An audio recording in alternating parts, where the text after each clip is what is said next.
questions qui m'ont été posées sur le projet Tipifluence que j'ai présenté il y a une petite semaine, je crois maintenant.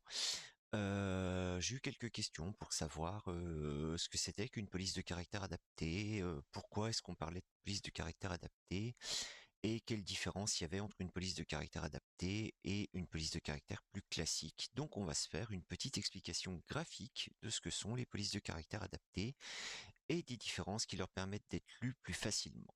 Et pourquoi surtout? Pour comprendre les polices de caractère adaptées, il faut comprendre à quoi elles servent et elles sont là pour accompagner ce que l'on appelle désormais les porteurs de troubles neurodéveloppementaux, catégorisation qui regroupe en fait sous un même chapeau les porteurs de dyslexie, dyspraxie, dyscalculie, dysphasie, dysgraphie, ainsi que les porteurs d'un trouble de l'attention avec ou sans hyperactivité, et les porteurs d'autisme, troubles du spectre autistique. Voilà. Alors, les polices de caractère ne servent pas à l'ensemble de ces cas. Elles ont été au départ majoritairement pensées soit pour le champ du handicap, soit pour les porteurs d'un dyslexie notamment.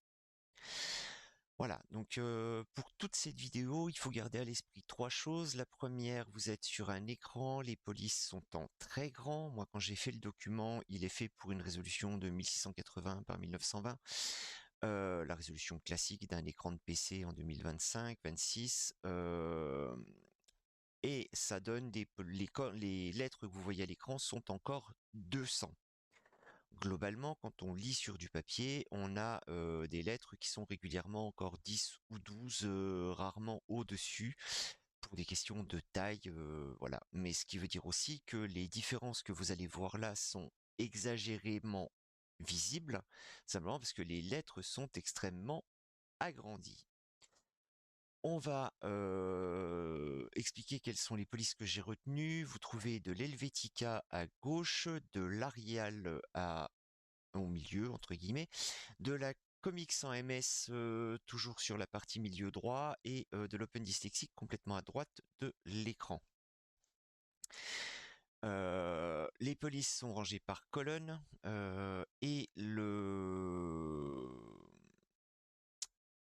les lettres sont regroupées par bloc, chacune dans un bloc de couleurs pour que ça soit plus facile à suivre, avec sur la ligne du haut les lettres miroirs B, D, P, Q.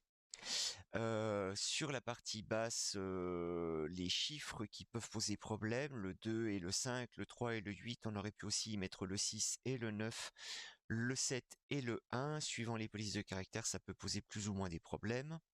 Et au milieu, les lettres qui peuvent poser des problèmes par un effet de symétrie ou par un effet de masquage, c'est-à-dire qu'elles se superposent sans se différencier les unes des autres.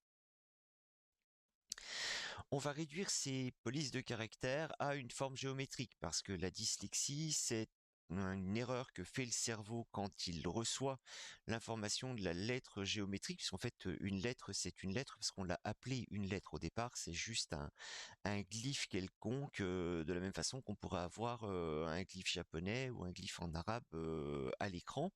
C'est simplement un coup de pinceau. Alors là, c'est un coup de pinceau virtuel à base de pixels, mais c'est exactement le même principe que l'on a désigné pour représenter une lettre, lettre qui sert à illustrer le son qu'elle fait. Voilà. Ce qui veut dire aussi que quand on les réduit à cet état de simple forme géométrique, même si on leur donne de la couleur, quand on fait disparaître les éléments textuels, vous avez devant vous de superbes petites formes de géométriques colorées. Sur la ligne du haut, toujours BDPQ. Sur la ligne du milieu, IMLW. Sur la ligne du bas, 2, 3, 5, 8. J'ai fait une première symétrie de la partie haute de ces lignes, à savoir le B, le D pour la ligne du haut, le M pardon, pour la ligne du milieu, et le 2 pour la ligne du bas. Et on commence déjà à voir tout de suite un peu où on veut en venir, mais ça va être plus flagrant quand on va commencer non seulement à faire une symétrie dans l'autre sens pour le D et le Q, voilà. Et assez rapidement, là je pense que ça devient très clair. Je vais maintenant commencer à superposer les lettres. D'abord la ligne du dessus, le I, le L, le M et le W, le 5, le 2, le 3 et le 8. puis maintenant le BDPQ, tous au même endroit. Alors on voit tout de suite ici que en Arial ou en Helvetica, en Arial ici pardon, en Helvetica ici, le caractère en question c'est le même. Il n'y a pas photo, on est exactement sur la même lettre superposée à l'identique, et si je vous la fais tourner dans tous les sens, je vous défie de savoir si au départ c'est un B, un P, un D ou un Q.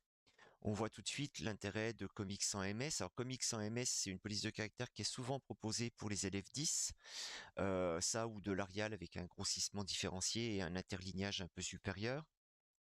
Mais Comics sans MS a cet avantage d'avoir des lettres qui malgré tout sont quand même différentes les unes des autres, même si c'est moins prononcé que sur de l'open dyslexique, et même surtout s'il n'y a pas, comme sur de l'open dyslexique, des choses qui ont été pensées spécifiquement pour les 10. On va y revenir après.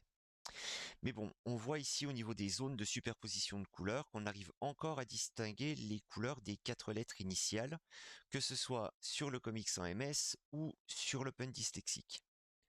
J'attire votre attention sur les I et les L en Arial, en Helvetica, et les I et les L en Comics sans MS et en Open10, puisque là on se rend compte qu'en fait la seule chose qui change entre un I et un L, c'est un petit coin, un petit carré découpé dans la lettre pour signifier le point. Ici c'est un peu plus flagrant avec un point qui est un rond et que l'on voit mieux, mais si on voit l'Open dyslexique, tout de suite on se rend compte que le I a une embase plus large, c'est d'ailleurs un trait de fabrique d'Open Dyslexic. La graisse est systématiquement différente sur la partie basse des caractères, ce qui me permet de vous dire ici que le orange, par exemple, c'est le P, puisque la graisse est au bon endroit. On le voit sur le M et le W, hein, où le W a des pieds posés sur le sol qui sont plus larges que les bras qu'il lève vers le ciel, si on peut appeler ça comme ça. La même chose pour le M, et surtout, le W a son centre qui est raccourci de façon à ne pas avoir, comme sur de sur du comics sans MS ou quoi que ce soit, quasiment la même proportion, la même taille. On voit tout de suite la différence qu'il y a entre les deux caractères. De la même façon, le 2, le 5, je vais revenir en arrière pour illustrer le 2 et le 5 très rapidement. Voilà, ici, si vous n'aviez que le 2 dans un petit coin d'affichage, si vous n'avez pas autour le bloc de chiffres, ça peut être compliqué de savoir si c'est un 2 retourné ou si c'est un 5 dans une police un peu stylisée. On voit aussi que sur le 3, que sur le 8, souvent on a le même chiffre de base vaguement découpé, ce qui permet déjà je pense pour les graphistes initiaux de faire des économies de temps. Voilà. Là où on a une vraie différenciation en termes de graisse ici, sur le 3 et le 8, et puis un début de remontée sur le 3 qui fait que c'est plus flagrant de voir qu'on est sur de l'Open 10. Et ça permet donc à l'élève d'identifier plus rapidement un 3 ou un 8. Ça serait un 6 ou un 9, on aurait exactement le même résultat avec un pied posé au sol qui est plus épais que les bras qui sont tendus vers le haut. C'est pas du tout des termes de typographe, soyons clairs. C'est simplement parce que c'est plus parlant d'appeler cela comme cela et de ne pas vous embarquer dans des histoires de sérif et aussi de suite. Là, on a mis les 4 lettres exactement dans la même position, sauf que cette fois-ci, elles sont en noir, et c'est là où on voit bien l'intérêt d'avoir des polices différenciées. C'est que quand elles sont superposées, bien évidemment, c'est compliqué à lire pour la simple et bonne raison que c'est pas prévu pour être superposé, mais surtout parce que on voit quand même les zones de graisse qui apparaissent sur le bas du P et la petite le petit talon du cul ici qui dépasse. On voit également les différences de gras, et quand on va revenir sur du noir et blanc avec les caractères, on se rend compte que les avoir mis sur de la couleur, c'est intéressant parce que ça permettait aussi de limiter la fatigue due au contraste violent qu'est un éclairage blanc en fond et un texte noir dessus. C'est pour ça que sur Tipifluence, vous avez la possibilité de personnaliser la couleur des polices de caractères ainsi que la couleur des fonds des blocs, puisque pour certains élèves, c'est plus confortable de lire sur un bloc blanc cassé, voire jaune pâle, peu importe, avec une couleur qui tranche un peu moins que du noir sur du blanc, typiquement un mélange fond jaune pâle et texte en bleu.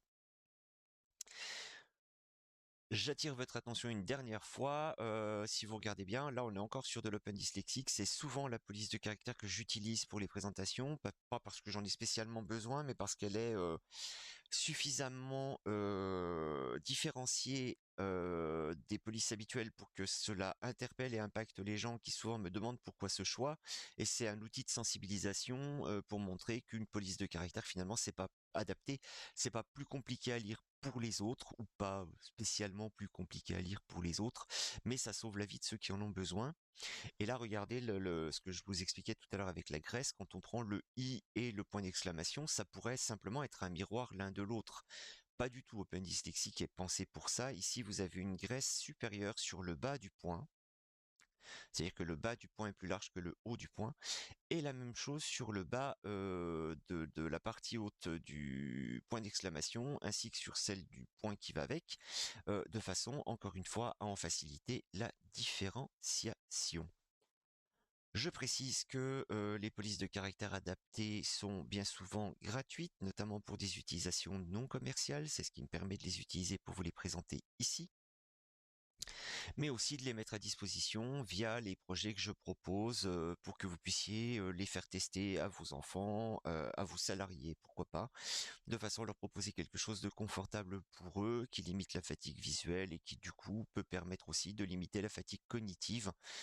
Parce que on peut le voir quand on utilise des polices inadaptées, les adultes dyslexiques notamment ou les élèves dyslexiques qui se sont au fil du temps auto-étayés, c'est-à-dire que le cerveau a mis en place des stratégies pour compenser la difficulté de la dyslexie, finissent complètement vidés au bout d'un long moment de lecture sur un texte. Alors pour les élèves, le long moment, ça peut être très très variable. De la même façon, pour les adultes, la rédaction d'un mail, ça peut être quelque chose qui va vite poser problème, simplement parce que la charge cognitive à mettre en place pour éviter d'être en permanence en train de se demander est-ce que je viens de taper un B, un P, un D ou un Q, elle finit par être épuisante. J'espère que cela aura répondu aux questions que vous avez. Si vous en avez d'autres, n'hésitez pas, je me ferai un plaisir d'y répondre, soit directement en commentaire, comme ça a été le cas pour ceux qui m'ont interpellé. Alors c'était surtout en message privé d'ailleurs. N'hésitez pas plutôt à laisser des commentaires, ça fait une réponse pour tout le monde et c'est plus intéressant. Mais ok. Je vous invite par contre à ne pas mettre d'informations trop personnelles, gardez vos questions très vagues pour les commentaires. Si réellement vous avez besoin d'informations plus personnelles, n'hésitez pas là à le faire par message privé ou même par mail directement. Je vous souhaite à tous une bonne journée, un bon week-end et je vous dis à très bientôt. Le prochain projet que je présenterai s'appelle d'ores et déjà Semanticalc. Voilà. Je vais pas vous en dire beaucoup plus, si ce n'est que c'est une calculatrice qui ne donne pas la réponse. C'est une calculatrice qui va fonctionner comme un précepteur socratique. Voilà, je vous laisse réfléchir à ça et je reviens très bientôt pour vous présenter ce que ça donne et comment ça fonctionne.